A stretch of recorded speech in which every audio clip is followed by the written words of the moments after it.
வன்னியர்களை வாக்கு வங்கிக்காக மட்டுமே அரசியல் கட்சிகள் பயன்படுத்துவதாக பாமக தலைவர் அன்புமணி குற்றம் சாட்டியுள்ளார்.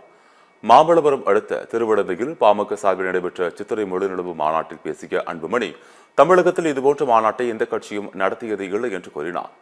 சாதிவாரி கணக்கெடுப்பு நடத்த அதிகாரம் இருந்தும் முதலமைச்சர் ஸ்டாலினுக்கு மனமில்லை என்றும், தமிழ்நாட்டில் 69 விழுக்காடு இடஒதுக்கீட்டை பாதுகாக்க சாதிவாரி கணக்கெடுப்பு அவசியம் எனவும் தெரிவித்தார்.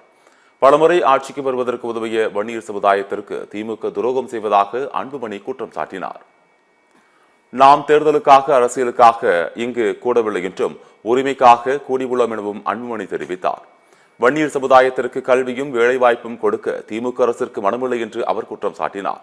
நாம் ஆள வேண்டிய காலம் வந்துவிட்டது என்று கூறிய அன்புமணி, வன்னியர்கள் வரலாறு இன்றைய இளைஞர்களுக்கு தெரியவில்லை என்று தெரிவித்தார்.